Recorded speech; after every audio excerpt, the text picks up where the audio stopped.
Yo, what's up, family? This is Kevin Tucker, your favorite cousin, author, communicator, leadership, and relationship strategist. Welcome to the Core Podcast, where, yes, y'all know we're back to cut to the core again. We going straight to the heart of what's been messing with your peace, your mind, and simply everything that stands in your way. Now, listen, I want to jump straight into this. Last podcast episode, I had my boy Mickey with me, and we talked about the weight of unresolved conflict.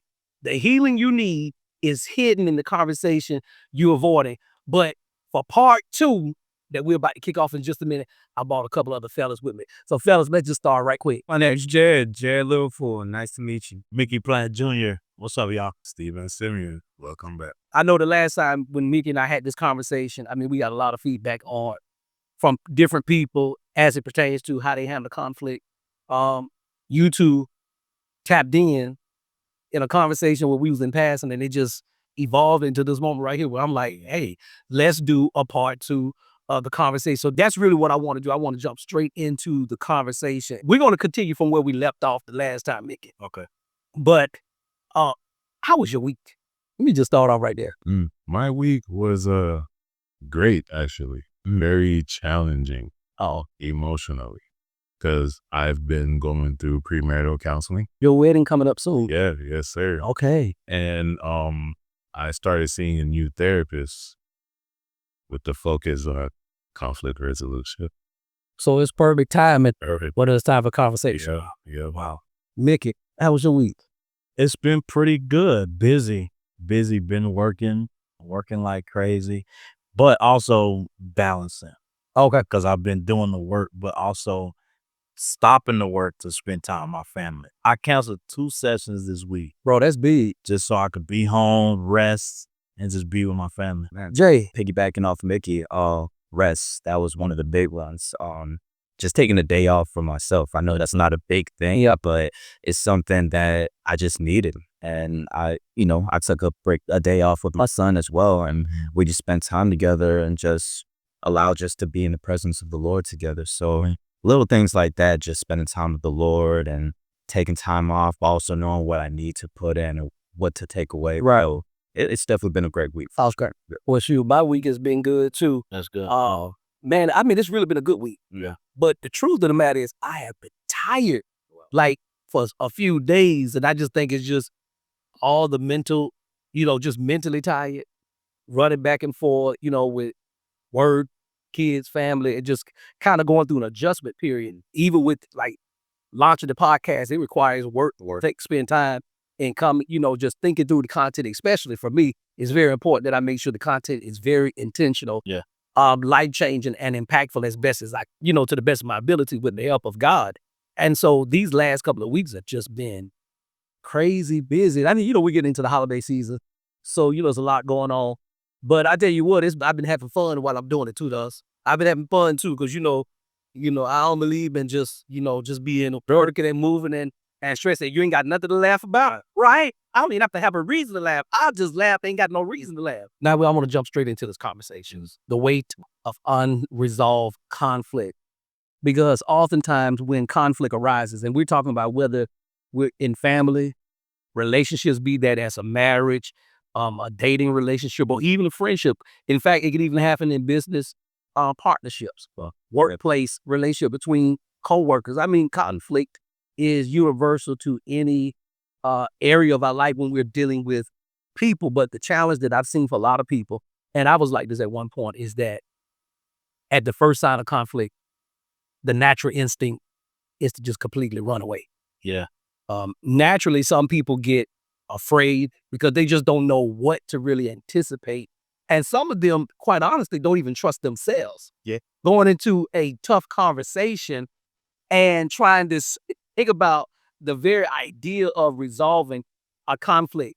But 3 years ago, I wrote this book titled The Core Lifestyle, Take the Leap and Win in Challenging Times. This is this actual book right here if you want to learn more about it. This is a really good book that really gives you practical tools and principles on how to deal with some of the most difficult areas in our life. And I touch on a few different areas: family, relationship, leadership, different areas. The link is in the description below. But I want to open up this conversation with an excerpt that I wrote in the book, and we're gonna start from right there. And this is what it said. Most of us, I think, along with some regret over broken ties. A key contributor is that many people flounder in relationships at the first sign of conflict. Some take it as a signal to move on to new relationships that might seem easier. They might tell themselves they don't need that drama. Life is too full of that. This is where they sometimes get it wrong. It's at this very point that relationships, when taken care of properly, can evolve to a whole new level. Often, it is in times of conflict that family and friends get more real with one another and share more of their truths. Here's a secret those who are rich in friendships have learned. On the other side of conflicts are the most rewarding kinds of friendships in which both people have reached in a little deeper to reveal more of their hearts. So Mick and I talked in the last episode about relationships, how we handle tough moments, and conflict starts inevitably in the home. The home is the foundation that teaches you how to handle people, how to talk to people, how to manage your money, how to think a certain way. The home is where it starts with everything, and what that learned behavior transcends into every aspect of our life, whether it is when we start dating, soon to be married, workplace relationships. You take on a leadership role, and depending on how you were taught in the home, that can greatly influence how you lead as a person and how you care and steward those workplace relationships. And so Proverbs 18:19 says, an offended friend is harder to win back than a fortified city.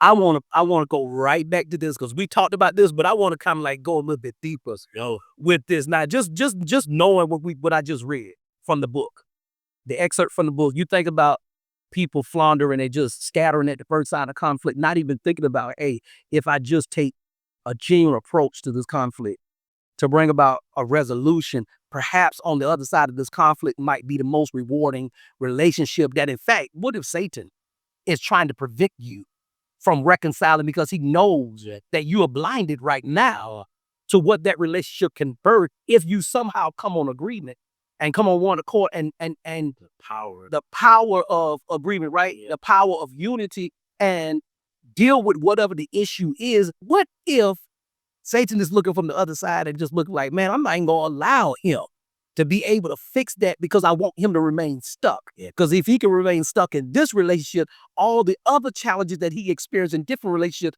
guess what? He gonna still run away.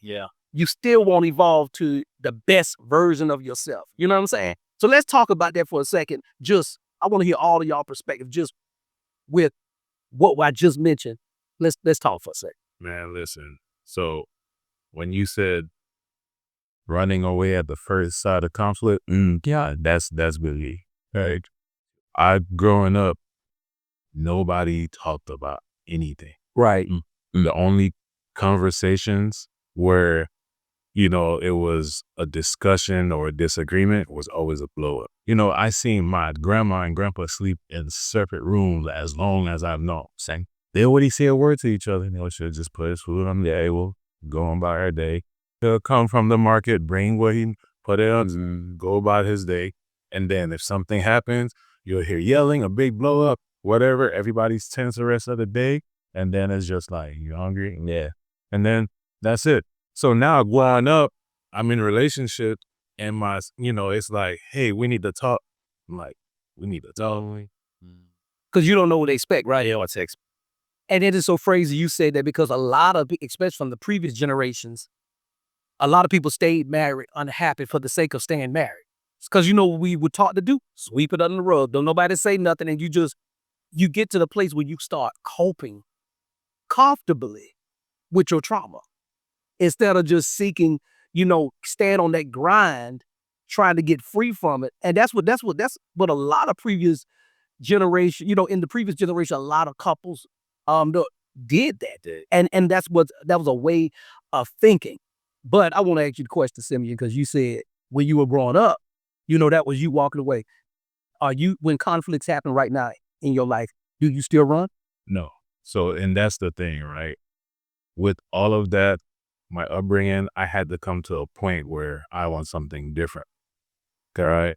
Because I keep finding the hard conversations is inevitable. If you're dealing with human beings, right, whether it's a romantic relationship, whether it's work relationship, business, right, family, there's going to be conflict. Yeah, there's going to be disagreements. And it got to a point where, I would have these tough conversations, but I wouldn't initiate them. I would wait until they come to me, right? I remember we were talking and I feel like I've been a passenger to my feelings whole life, right? They got to a point where it's like, I'm catching myself, like, pull over, let me drive. But now I want to start the car and get in the driver's seat. Yeah, you want to control it. Yeah, so that's why I'm taking that step. Is like, okay, I've been with my last therapist 1.5 years. Now I think it's time for a shift. Right? So now I have a male therapist with the focus on conflict resolution. That's because, wow, Jay, so listen, you and I, we've had a lot of conversations. Yeah. And I know, I can only imagine you got your own journey. Yeah. Like when it comes to conflict resolution, from your journey, what has been most difficult for you in resolving conflicts? For one, Proverbs 15:1, as you were saying the quote and doing everything, a gentle answer turns away wrath, but a harsh word stirs up anger. Yeah. And that helped me so much, not even just in romantic relationships, but friendships, even dealing with anybody. Because usually a lot of times when, especially in dating, when you're talking to somebody and tension starts to rise and everything, soon before you know it, shots are being thrown and you're bringing up trying to trigger you and everything. And it's almost like the angels and the demons are looking at you like, what are you about to do, man? Yeah, right. I mean, like, see your next move. I can either go to the left and, throw some jabs back at you, or I can remind Proverbs 15:1. You know what? I'm not going to say anything. I love you. Can we pray right now? You know what I mean? And before I used to think that was fake or something, right? But it's just learning how to exercise that, learning how to spread love despite the problems, despite everything else. And just as Bishop has been preaching this month, being the kingdom citizen, be kingdom culture. That's what it is. We're not meant to fit in the world and to fight back and to argue and do all this stuff that we're seeing on social media now. You know what I mean? It's like, no, let me spread love. I don't care how corny or how cheesy it is. You can hate me. They hate Jesus. You know what I'm saying? Like, that's how we have to be. Let me spread love. It's the right thing to do. Right. But how long did it take you to get to the place of showing the love that you just talked about? I won't even lie to you. It's still a struggle. That's what I want the people to know. Like, listen, we're giving them like practical tools and we're going to give them some steps and some ways to help manage that. But the reality is it's still that it could literally be a struggle that you could literally be intentionally trying to overcome and still tempted with the same thing. I mean, in just a moment, I'm coming back to you guys. It's just a moment we're going to talk about some offense, right? But Mickey. This is great. Yes. It's great. Though, both of y'all, yes, I totally agree. For me, I have to give myself a second, right, before I address whatever conflict I have to face, because I understand how powerful words are. I don't want to say the wrong thing. Like, to be honest, to anybody, whether it be relationship, friendship, parents, whoever, just people in general, I don't want to say the wrong thing, because I've had instances where I addressed the conflict and said the wrong thing, thinking I was right. Thinking you was right. When you say you need a second, how long is that in your world? It could be days, it could be weeks, it could be minutes. I mean, I don't know. It's just a matter of the level of the conflict. You know why I asked that, right? Because some people literally struggle with the timing of resolution, right? And I've been down that place. I've been down that road too of like, okay, when is the right time to pursue? And then I've even experienced that if that pain ran deep, you almost want to like, no, we gonna talk right now. Is it good? But is it good to do that in that moment, depending on how you feel it? So I want to be very intentional about asking you that question. What does it look like for you? Because for you, like you said, that could be weeks. It could be days. I mean, have y'all two experienced like that time period where it can fluctuate depending on? I could tell you right now. My thing is that I had to realize about myself. I would mask it with on processing, right? Which I am. I might be processing for 2 weeks. And that was a point of contention in my relationship with my fiance, where it had to be like, yo, the bounce back from offense has to be quicker.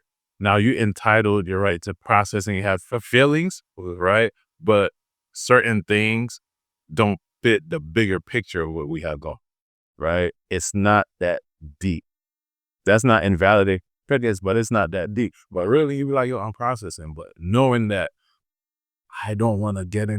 Let me tell you, I would feel physical stress when it comes to like, Wow. hey, we need to talk. Right? And it's like, Yeah. what is it?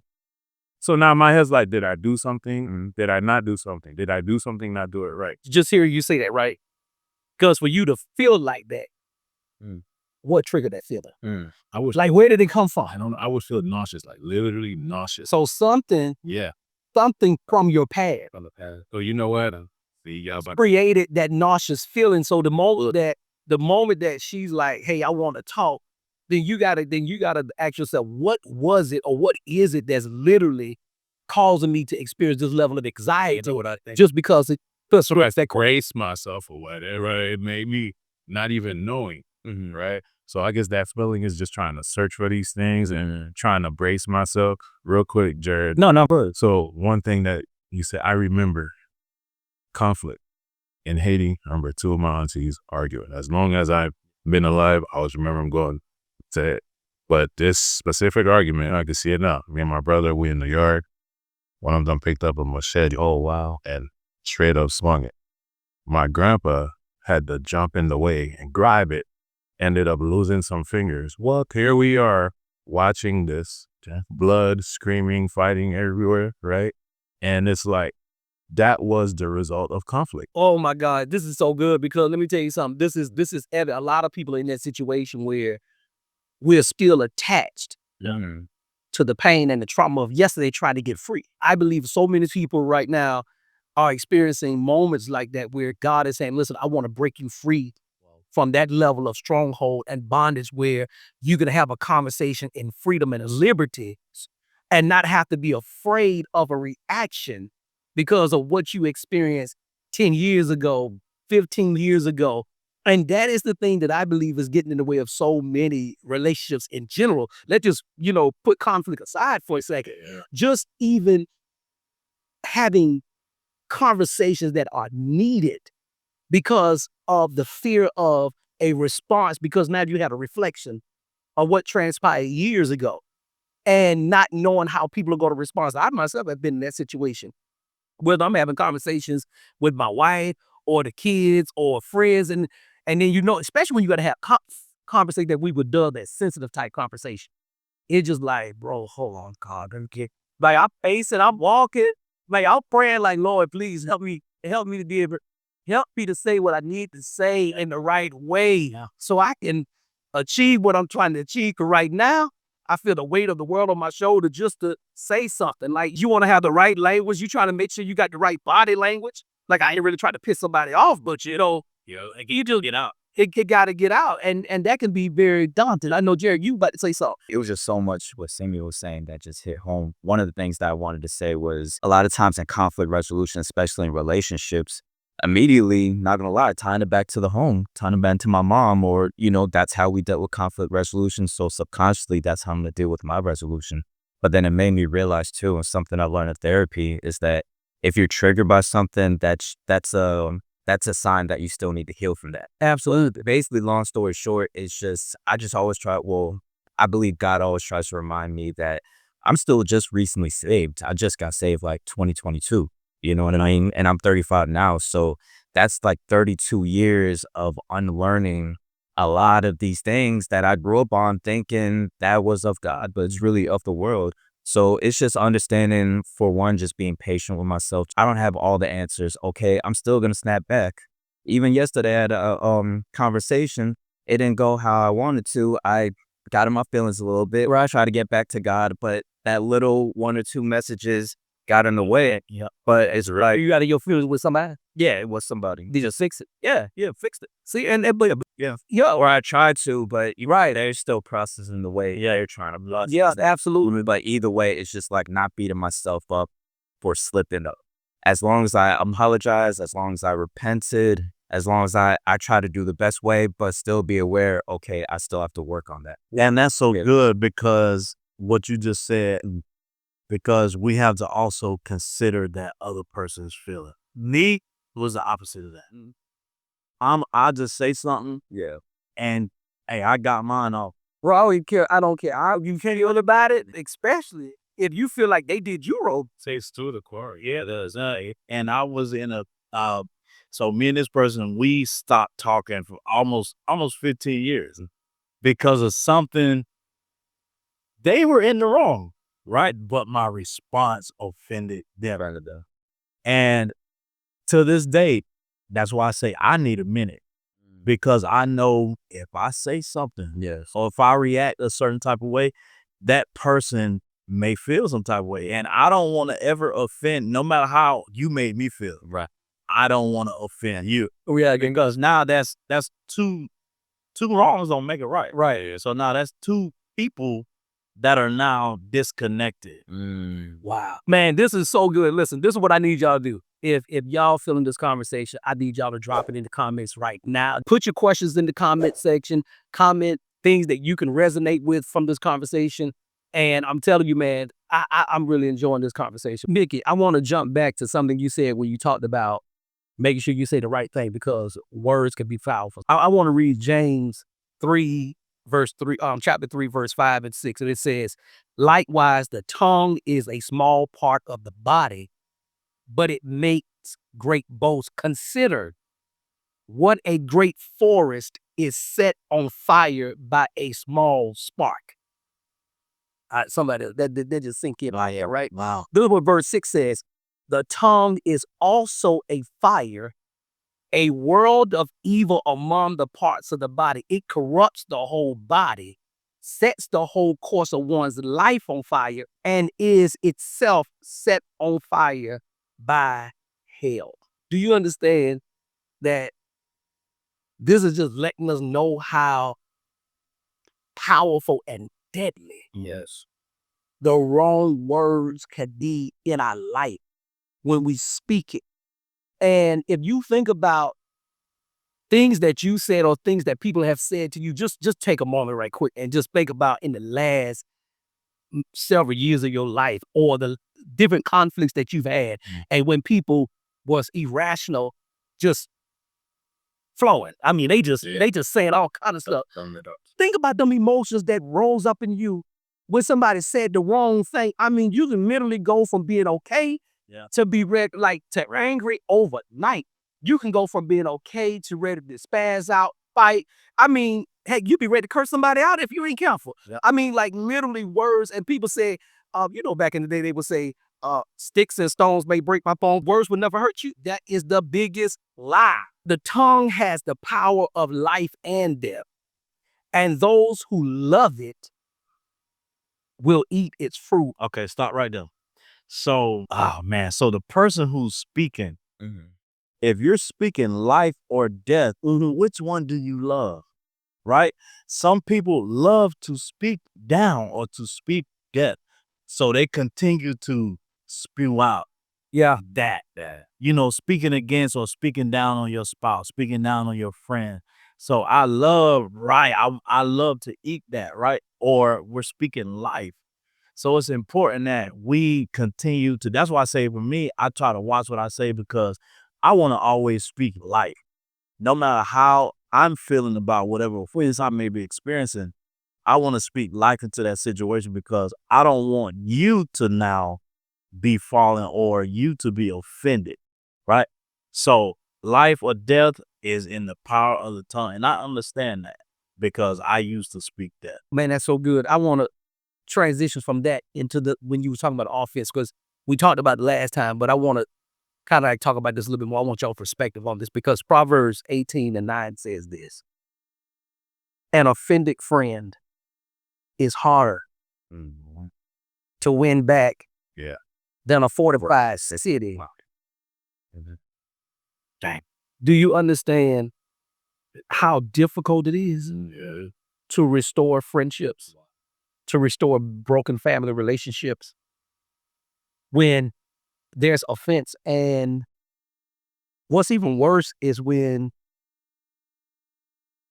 people act like they have not offended you. Or they're walking around legitimately ignorant to the fact that they're offending you, but you feeling offended and don't have the courage to say something about it. Yeah, listen, you said So you lack the courage to say something about it. Yeah. And you expect them to fix the offense that they created. But you're not willing to tell them that you've been offended. Yeah. And then you start mistreating them because you think they mistreated you intentionally. Yeah. Or they could have treated you, mistreated you unintentionally, but because you haven't dealt with the root and the core of your own heart. That part is not now what may have started out as them offending you can result in you offending them based on the way you treat them because you choose not to go to them and have the conversation. Everybody damaged it. And that was the thing too, right? Growing up, like I said, I didn't have the language, right?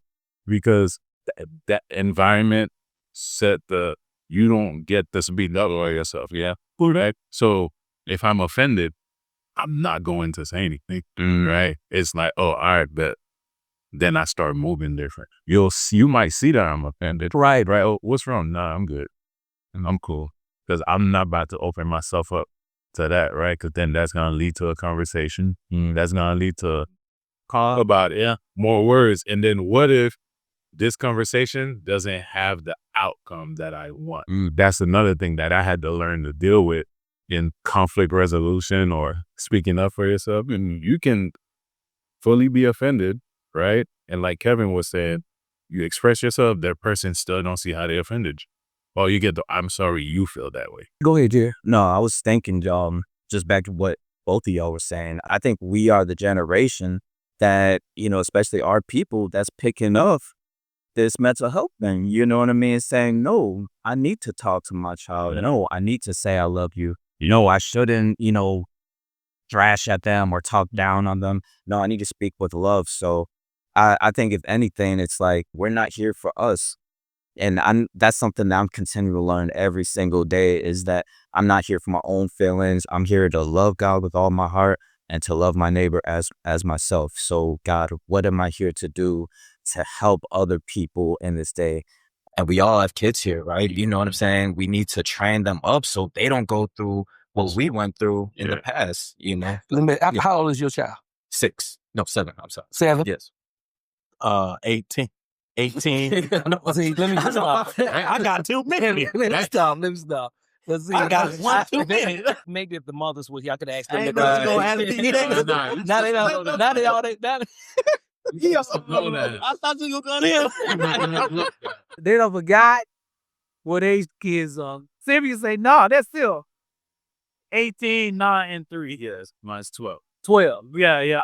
So, and then I got 4, 12, and 16. Yeah.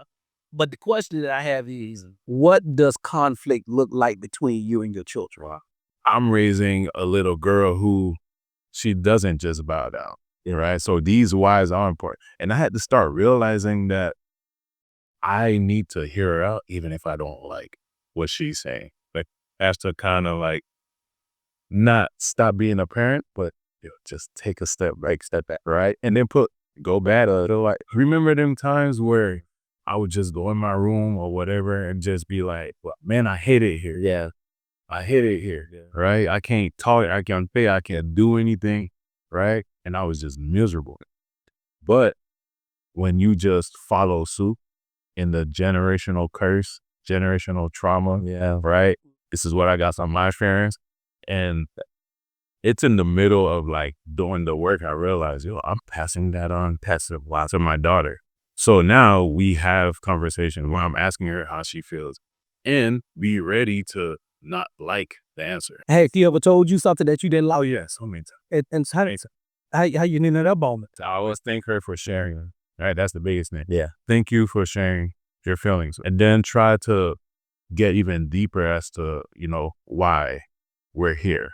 Why we got to that feeling. And that's the biggest thing now. It's not just, hey, you shouldn't do this. You shouldn't feel like that. Okay, you're upset, right? Why? What happened? Because back in my days, being mad at my mom and dad, that's That's at a recipe least, for it. and at least back in those times, it was secret. Oh yeah, it was. You was secretly mad. You know what I'm saying? And you know what? I don't know if y'all experienced this, but I know there were times where I'm really was upset because, to your point, y'all haven't made space for us to really talk about it, though. Yeah. But can you imagine? Right, in a safe way, though. It's like the key is being able to talk about it in a safe way where I don't have to have a consequence because I spoke my truth. Right. Can you imagine your 12-year-old say, "I don't want to talk to you right now"? Like that'll really frustrate me. That will hurt you. That will. So do like, but what is it about me that you don't want to talk to him about? And if you're not careful, you might end up taking that personal, not really understanding that there are other things that could be even influencing or causing them to make the decision that may not even have anything to do with you per se. And it could be a lot of different things. When you have those conversations, I mean, my son and I, we had conflict before, and it did not go good like I wanted it to. But even in that, I still had to go back and have a separate conversation to like really talk through what transpired, how to avoid it next time, what I didn't like about it, what you didn't like about it. Because here's the other thing as parents. If you don't give your child space to talk, then you got to give them spaces to tell you how they feel and speak their truth or their perspective. And so, I think in conversation, we discovered that trust is forged. Especially when it's on the foundation of love and integrity. And so you get to understand, you get to learn your child better. And your child get to learn you and understand you better, which makes over time conflict easier. It does not eliminate conflict, but it makes the moment of conflict and the resolving of that conflict a lot easier to manage because you're taking the proper steps now to course correct. And then, once everybody is calm, you go back and have a conversation. Okay, let me just talk through this. Right. And keep that foundation of love there so they understand like this. I'm not even trying to frustrate you. I'm not trying to make you mad. But, as a parent, this is ABCD. Yes. Because we owe that level of truth to them as well. That, but it's important though. Yeah. And it also allows that child to understand, hey, I can speak to my parents. My 18-year-old, she's in college, and I went up to visit her. She shared something with me that I did not want to hear though. I did not want to hear it, but I actually kind of made it I made a joke out of it, not insulting her, but like, oh, like that Martin type of vibe. Right. So after that, I asked, okay, give me details, and I was doing that on purpose because I want to know how everything transpired. Right. Two, now I want to walk you through on how not to do it again. But I let her know, like, yo, you can always talk to me. You can always share with me whatever it is on your heart, whatever it is you want to tell me about me. I'm open, right? Because I hadn't had that time with her for a few years to develop that connection or that relationship. So now that she's older, and she can understand, hey, I could talk to you now. Yeah. And then this morning, my daughter, so I get in this mode where in the mornings, I don't really like to talk like that. Mm-hmm. I like to, let me figure out stuff out, right? So taking my second daughter to school, we ride in silence. She just asked me a question. I'm like, dang, I said in my head, I'm like, dang, I don't feel like talking. But I'm like, nope, let me talk to her. And I spoke to her, and we spoke about whatever it was that she asked me. And I had to understand back in the day that, yo, you gotta be open and understanding to your kids. Yeah. Because guess what? I got all girls, bro. I was about to say something crazy. If you can't do it, another man is gonna do it, bro. And he might have the wrong intentions in listening to your daughter. Yeah. So why not you be the example and show her, hey, this is how my dad shows me. Listen, man, we can talk about unresolved conflict, this topic, for a long time. But, I want to end this topic with just some practical things that I actually put in my book. It's going to sound simple perhaps, but they're practical things that are just to be considered when you are facing a moment of conflict with someone. So number one, the first step in deepening the connection is to resolve to fight for them in the times where you're feeling hurt, neglected, or ill-used. You got to make a conscious decision that regardless of how you feel, if you value it, fight for it. Yes, sir. The next thing is you got to be so careful that you don't spread the conflict to so many people who don't even know what's going on before you go to the person in private.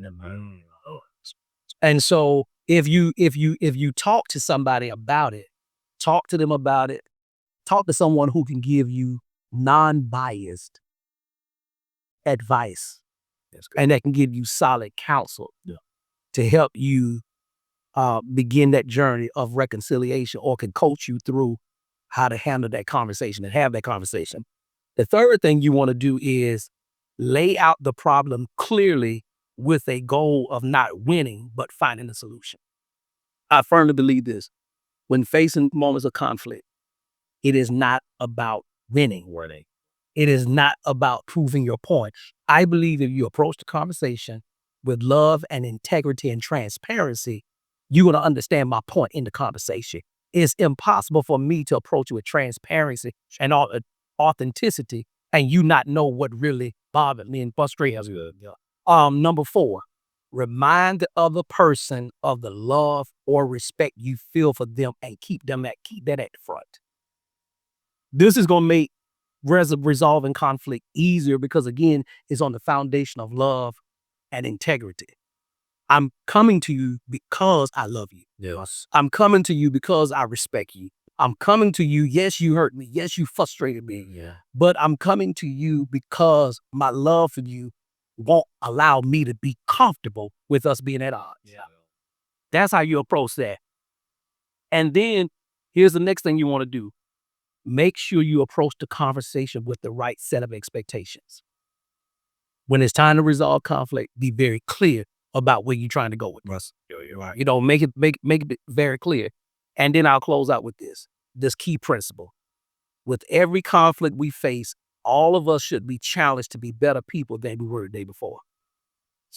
In resolving conflict, you're going to have multiple opportunities to look at the man or the woman in the mirror. Yes, sir. And when you do that, you got to be prepared for the truth that you might not like who you're currently looking at. But you got to see through that glass mirror to also recognize if you don't like how you look, then you have the opportunity to change how you look and how you see yourself and then walk into a better version of who you are. And so, man, I just want to get my boys together, have this conversation on part 2. The link is in the description below if you want the book. In fact, if you want chapter 1, you can get that for free. Just download it, and that link is in the description below as well. This is your favorite cousin, Kevin M. Tucker, To The Core Podcast, and we'll see you next time. Remember, courage and intention is the way.